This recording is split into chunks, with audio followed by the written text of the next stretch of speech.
Bom dia, igreja, boa tarde ou boa noite. Estamos aqui no mais um vídeo. Quero deixar um forte abraço para cada irmão e a paz do nosso Senhor e Salvador Jesus Cristo esteja sobre nós e sobre a igreja do Senhor. Quero estender esse abraço e esta bênção aos nossos irmãos lá da célula do condomínio Parque Irajá 1. Recebam aí o abraço da igreja e a paz de Cristo sobre vocês e suas famílias. O texto que eu quero compartilhar aqui hoje com os irmãos se encontra no livro de Hebreus, capítulo 12. Mas antes eu queria trazer um entendimento. Eu não quero falar diante das circunstâncias que nós estamos vivendo, mas eu quero ministrar e liberar uma palavra que deve ser entendida e praticada em qualquer circunstância. Porque nós somos um povo, nós somos uma família, nós somos uma igreja que foi chamada para viver pela fé no nosso Senhor e Salvador Jesus Cristo, nas suas palavras, nas suas profecias, nas suas promessas e obedecer essas palavras. Foi para isso que nós fomos chamados. Então, independente se estamos vivendo tempo de bonança, tempo de abundância, tempo de prosperidade ou tempo de escassez, o tempo de angústia, tempo de tribulação, tempo de aflição, independente disso, o que norteia a nossa vida, o que norteia a nossa conduta é e deve ser sempre a palavra de Deus.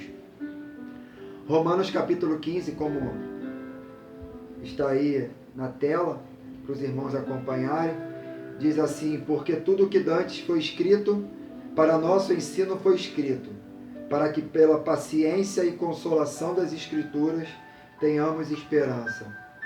Esse texto de Paulo aos Romanos e para nós nos dias de hoje diz que tudo aquilo que a Bíblia registrou é suficiente para renovar a nossa fé, para nos dar esperança, certeza e convicção que vale a pena obedecer ao Senhor e de que Ele está conosco todos os dias até que tudo se conclua em nós e através de nós, para a alegria e glória do nome do nosso Senhor. Amém?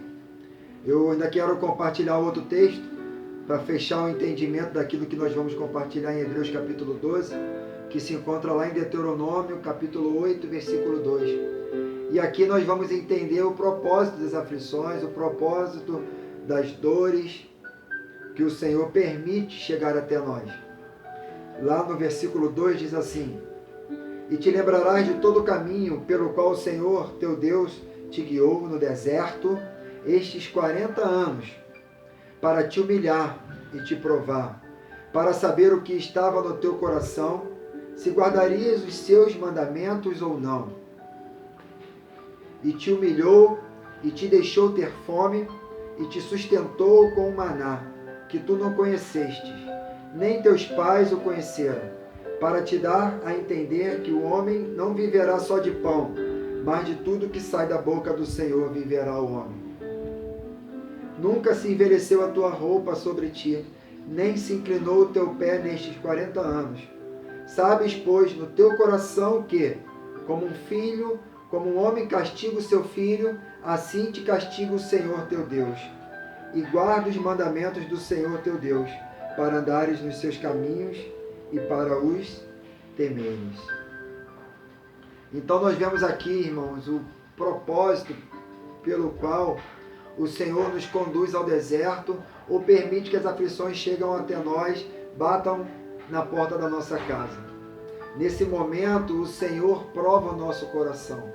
Nesse momento, o Senhor revela aos nossos olhos, ao nosso entendimento, o que nos motiva, o que está guardado no nosso coração, aonde estamos apegados. E Deus fez isso com os seus filhos, Deus fez isso com o seu povo no deserto. Levou todo aquele povo para o deserto.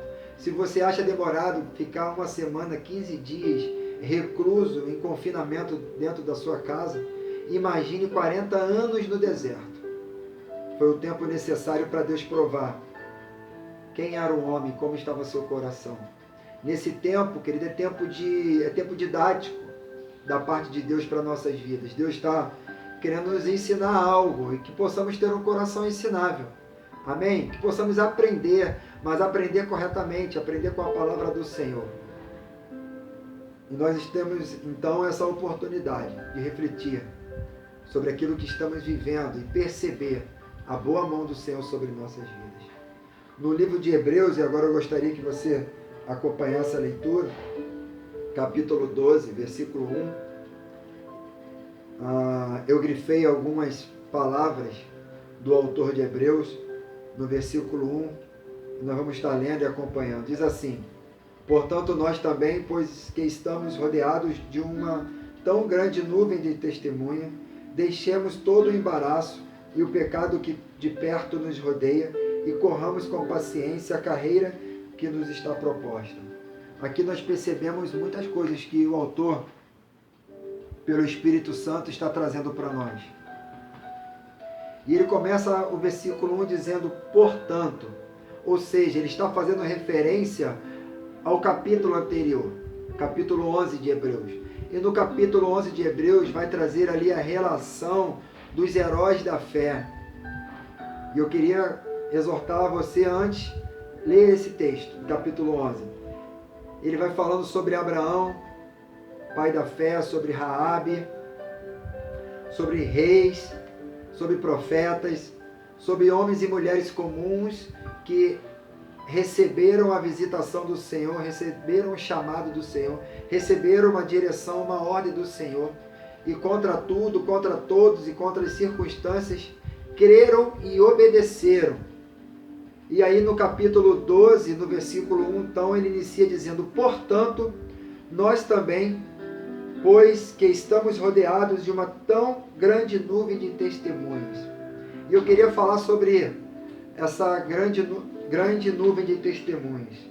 Literalmente, dentro do contexto, são esses heróis da fé. Que tipo de testemunhas são eles? São pessoas que creram, obedeceram e vivenciaram o milagre do Senhor nas suas vidas. E hoje são testemunhas de Deus para nós, que vale a pena obedecer. Estamos cercados de uma nuvem de testemunhas.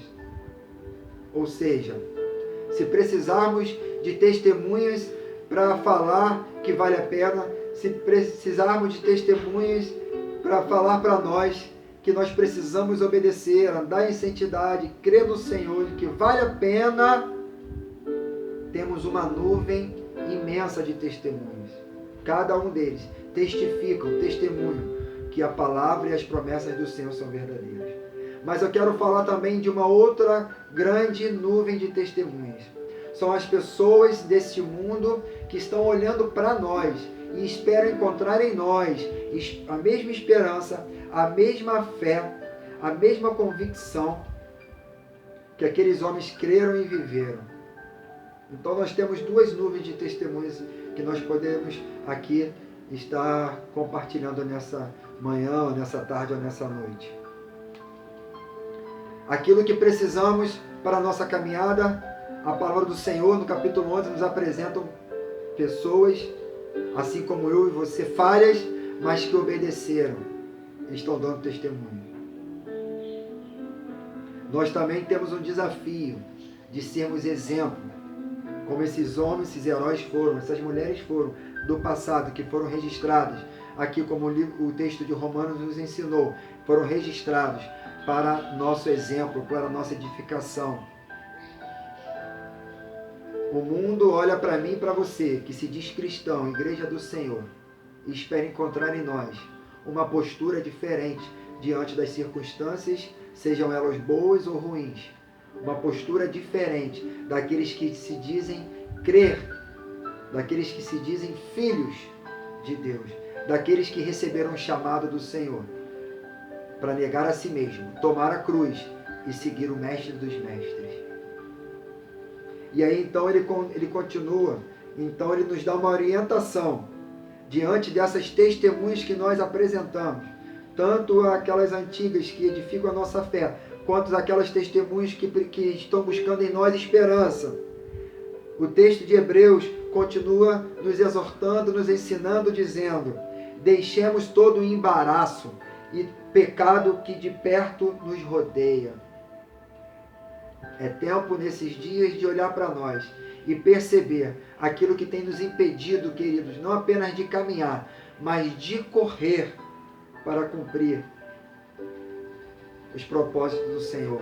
E não é caminhar, e não é correr de qualquer maneira, mas em santidade. Por isso ele fala, vê se há algum pecado no meio de vocês, vê se há algum pecado no coração. Se houver, não descanse enquanto esse pecado não for arrancado, enquanto esse pecado não for confessado. Porque o Deus que nos chama para caminhar com Ele é um Deus santo. E nos chama para caminhar em santidade. E a proposta do Senhor não é que fiquemos parados, nem caminhemos lentamente, mas que corramos. Olha o texto, corramos. E com paciência. Por que paciência? Porque não é no meu tempo, não é no teu tempo, não é da forma que escolhemos, não é da forma que queremos, é da forma que o Senhor escolheu e é no tempo que o Senhor estabeleceu para a minha vida e para a tua vida. Por isso corramos, porém com paciência. Porque Deus está no controle de todas as coisas. E não é para cumprir a minha vontade, não é para fazer a sua vontade, não é para fazer a vontade do governo, é para fazer a vontade daquele que é soberano, daquele que é Deus, daquele que é Senhor, daquele que é Criador de todas as coisas. É a vontade dele que precisa ser cumprida. É a carreira proposta para nós, mas que vem dele, para a minha vida e para a tua vida, para a minha família e para a tua família, e para a igreja do Senhor. E aqui o autor de Hebreus, ele testifica ao nosso coração e fortalece as palavras de Jesus, que estaria conosco todos os dias, porque ele sabia que nós, em dado momento da nossa vida, iríamos precisar de um lugar seguro, de uma companhia, de um braço forte nos sustentando, de uma referência, de uma direção, de um norte. E no versículo 2 ele nos ensina a olhar para Jesus, o autor e consumador da fé, o qual pelo gozo que lhe estava proposto, ou seja, Jesus olhou lá para frente, ele me viu, ele viu você, ele viu a tua família, ele disse, vai valer a pena sofrer, vai valer a pena valeu a pena abrir mão da minha glória, valeu a pena obedecer até a morte, morte de cruz. Ele continua dizendo, pelo gozo que lhe estava proposto, suportou a cruz, suportou as tribulações, suportou as aflições, suportou o medo, a dificuldade. Por isso ele disse, no mundo passareis por aflições, mas tem de bom ânimo, eu venci por você, e você comigo irá vencer. Essa é a palavra de Deus para a minha vida e para o teu coração nesta manhã, nesta tarde ou nessa noite, para a minha casa, para a tua casa. E ele continua desprezando a afronta, assentou-se à destra do trono de Deus. Paulo vai dizer aos Efésios que nós fomos transportados do império das trevas para o reino do Filho do seu amor. Estamos assentados com Cristo no trono de glória. Isso é que nos espera, isso que nos está preparado. Não vai ser, já é. Nós hoje estamos passando por uma caminhada de perseverar e crer, para que essa palavra se cumpra sobre nossas vidas e sobre nossas famílias, e sobre essa nuvem de testemunha, aquela segunda nuvem que está nos observando, que vai ser diante do Senhor, lá no julgamento, testemunhas da nossa conduta, da nossa postura hoje, se pregamos ou não o Evangelho do Senhor, se obedecemos ou não o Evangelho do Senhor, se testemunhamos ou não do Evangelho do Senhor. E por fim, lá no verso 28, no finalzinho do capítulo, o autor continua e diz assim, por isso, tendo recebido um reino que não pode ser abalado. Queridos, esses montes podem se abalar, irão se abalar.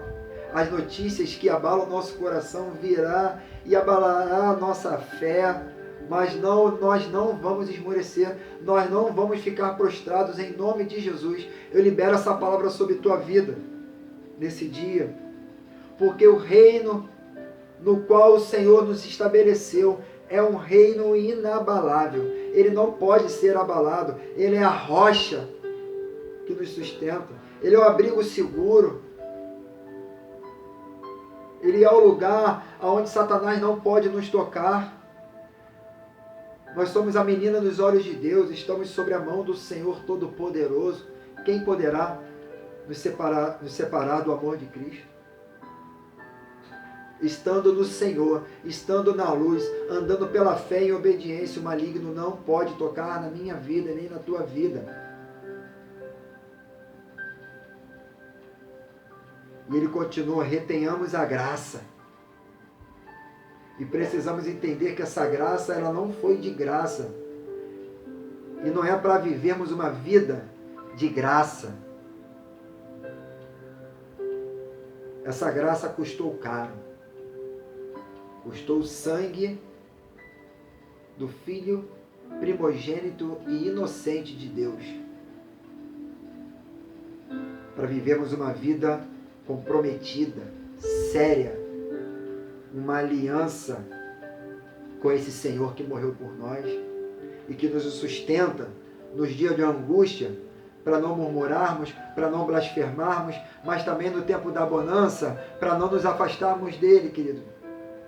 Porque tanto um, tanto o outro são danosos para mim e para você, quando andamos fora da presença do Senhor. Por isso que Paulo disse que ele sabia a viver e andar tanto na prosperidade, tanto na abundância, como na escassez. Porque ele sabia que tanto um quanto o outro poderiam roubar aquilo que é essencial, a presença do Senhor. O que Paulo está falando para nós é que nós não somos guiados pelas circunstâncias. Não vai ser a bonança e nem a prosperidade, nem as tribulações e a escassez que vão determinar a nossa relação com o Senhor, mas a fé e a obediência na palavra de Deus. E ele continua, pela qual sirvamos a Deus agradavelmente, com reverência e piedade. E aqui eu encerro a minha palavra.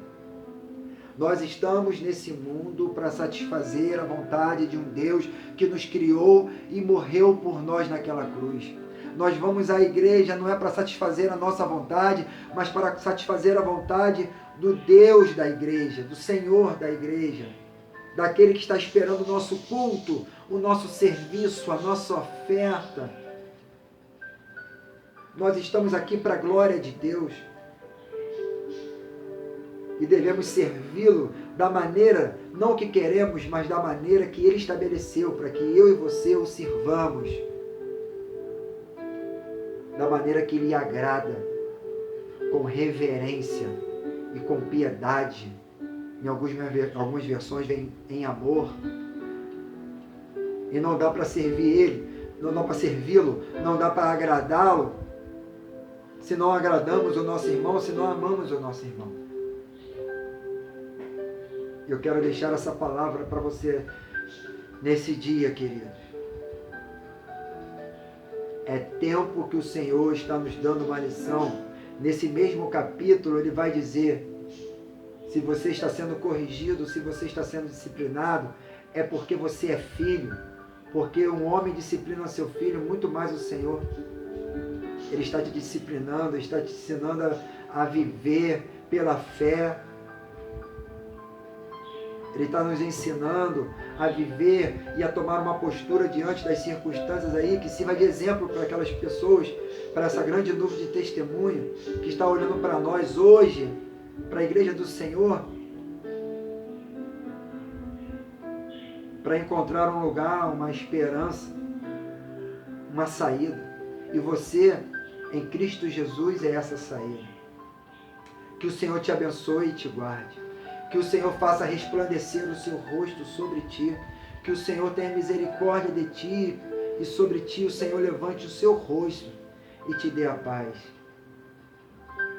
Receba a bênção do Senhor nesse dia, querido.